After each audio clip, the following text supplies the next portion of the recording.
गांव के सीधे साधे लड़के विक्रम ने शहर की खूबसूरत और स्टाइलिश लड़की दिया से चोरी छिपे लव मैरिज कर ली। माँ कमला देवी को भनक भी नहीं लगी।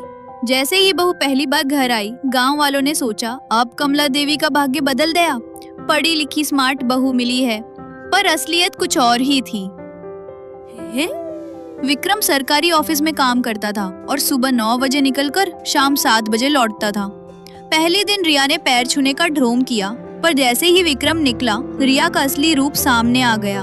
उसने कमला देवी को नौकरानी की तरह काम करने को कहा और खुद मोबाइल में लगी रही।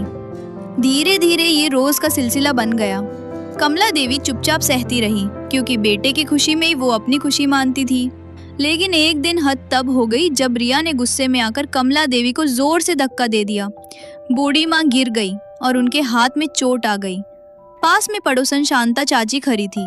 उन्होंने ये सब देख लिया। शाम को विक्रम आया तो माँ ने कुछ नहीं बताया, पर शांता चाची ने विक्रम को सच्चाई बता दी।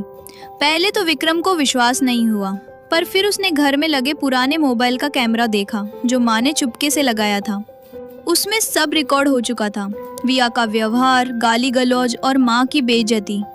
उस रात विक्रम कुछ नहीं बोला। अगली सुबह जब रिया उठी तो सामने पूरा गांव इकट्ठा था। विक्रम ने सबके सामने कहा, मैंने प्यार में अंधा होकर शादी की थी, लेकिन अब मैं अपनी माँ का अपमान नहीं सह सकता। अगर रिया को इसी घर में रहना है तो उसे माँ को माँ मानकर रहना होगा, वरना उसे वापस शहर भेज दिया जाएगा। रिया को जैसे जोर का झटका लगा। गांव की सादगी और रिश्तों की अहमियत उसे अब समझ आई। रिया रो पड़ी और कमला देवी के पैरों में गिरकर माफी मांगी। बोली, माँ जी मुझे माफ कर दीजिए, मुझे इस घर के संस्कार नहीं समझ आए, लेकिन अब मैं सब कुछ सीखूंगी।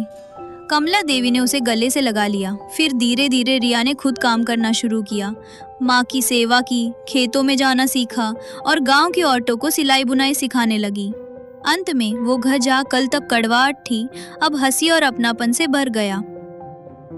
कहानी सिखाती है, प्यार से बसा घर तभी टिकता है जब उसमें इज्जत और समझदारी हो।